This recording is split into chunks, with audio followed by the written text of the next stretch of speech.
Tony Lane, John Foster back here yet again, still here at the Skyhawk softball locker room reveal. Now we're joined alongside with a man that really had a lot to do with making this possible, Rodney Miller, a Skyhawk supporter. He's very involved with the athletic program here, and I'm sure everybody doesn't have enough thanks to say thank you for everything you did. I know these girls are really excited. And tell us a little about what you did here, what had to be done to make this locker room happen.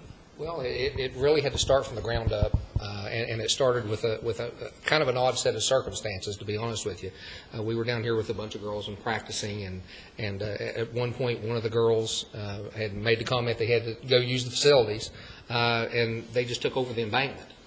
And when we saw that, red flags went up all over the place, and we said, that's unacceptable. Right. That's uncalled for. Right. With the amount of money that is generated by coal mines and facilities and businesses in our area, there's not a reason why these student athletes shouldn't have the best possible that we could give them. Of course, in our day, we never had anything like this. Right. But there's not a reason why that we can't actually go out and give our kids the best. So at that point, when we saw this young lady start to take over the embankment over next to the river to do that, that's the point that we decided something has to be done. Right. It's unacceptable. So we started going out and coming up with a design. We've looked at various facilities all over West Virginia, including Marshall University. We've looked at collegiate sites. We've looked at high school sites. And we took a little bit of all of those to make our own facility here for these girls. And hopefully it meets their standards and expectations. And it might give them a little boost they need to get them to the next level. Yeah, it's nice, man. It definitely puts a positive atmosphere in your mind. I know. I mean, it's nice around here. It really is. You guys really did a great job. Well, thank you. And they've earned it. If they don't win a ball game, they've earned this, because this is the first thing that they've actually had that they can call their own. And a lot of generous support in the area, but they're on a loaner field. They don't have their own field. They've dressed out of their cars and on the road and did their homework there. And just in the last 19 years since Scott softball started, they've kind of traveled by suitcase, so to speak. Right. And now they've got a home. They've got something to call their own. And winning breeds winning. Whether it's at a sports facility, whether it's a team, a community, whatever. So if it has to start somewhere, let's start here with these young ladies, and let's get something going in the area. And the next thing on the agenda is we're looking at turfing the West Madison complex, and we've had meetings on that even as late as today, and things are shaking and moving on that. Right. Nice. Well, yeah, you said it's all about the kids, Rodney. A lot of people don't get to be around young individuals. Explain to the people what a facility like this does, and what good facilities, period, what that'll do for a youngster and a team and a coach and a community. Well, outside of the pride factor, there's nothing more rewarding to see a team or a child take pride in what they're doing.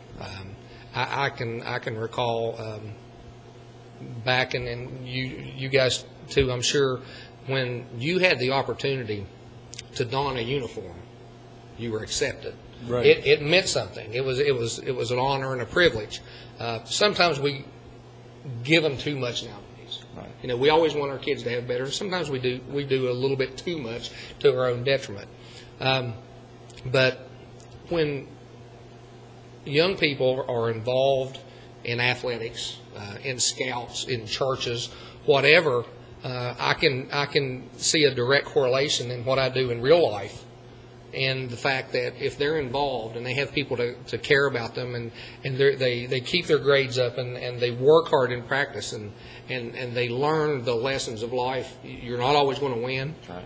Good work pays off. That lessens the problems I have to deal with in a professional capacity as sheriff.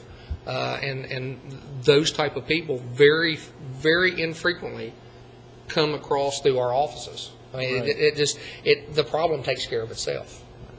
Now, you were saying, when you were here, you are from Scott, right? I graduated from Van. Oh, Van. Okay, they won't hold that against you here. No, especially after what you just did. I don't think so. But at the same time, I come from a place where they put a lot of state championships on the trophy case up there with baseball. Rings And I'm an old talk. baseball. I'm an old baseball guy, so it's one of those things. Well, now you said you grew up, Van, where you didn't have the greatest of facilities. Did that have any inspiration to you to motivate you to? You're like, hey, I got to do something. I can't let them girls happen to them what I had to go through in high school. Did that have anything to do with it? To a certain degree, but along those times when I was in school, I can recall the adults around me trying to do things. Right. And I saw that, and that's what I grew up with. They were trying to make it better than what the people before had, and hopefully this is one of those things that I don't know if you'd call it payback or what you would call it, but maybe one of these days that one of these young ladies will be after Coach Harless's job, right? Because they want to get out here, they want to feel that again, and it's a good feeling. It's a good feeling, and we were talking with some of the parents on, and they were thanking those of us that worked on this and things, and my comment to them was, when the girls came through and I saw their faces, paid in full.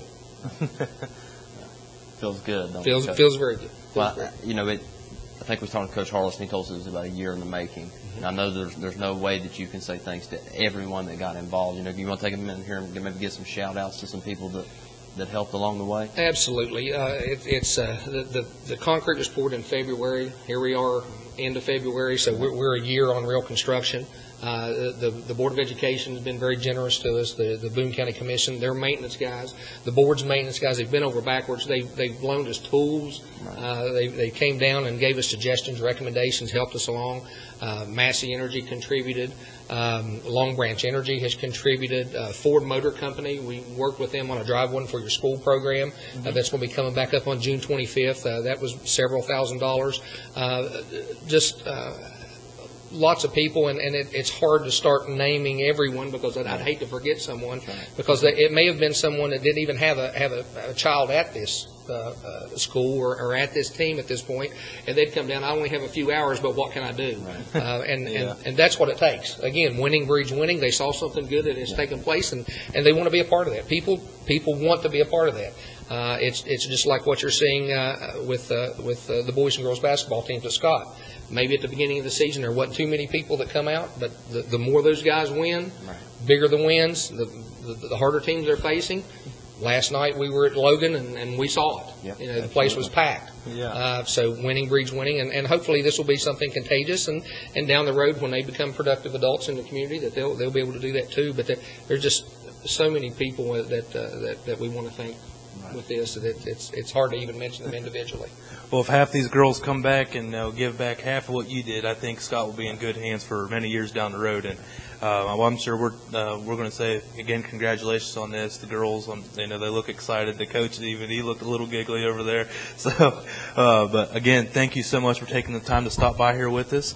And again, they're saying thank you again. So we'll tell them again for you. Thanks for again letting us come here and the hot dogs too, of course. Those are good again. We won't let them go. We may not do much right, but we eat well. I like it. So. We'll fit in. We'll come in here like every Tuesday, Thursday if there's going to be hot dogs. You're always welcome. We'll give one special thanks. Assistant Coach Stacy Kinder. She's not here. Yes. Filling some other duties. Stacy, she's a former All-State player that went on to play collegiate ball. She's made the Hall of Fame wall. You'll see that later. So. But all right, Tony Lane, John Foster, and Rodney Miller here help one of the main contributors to help making this locker room possible.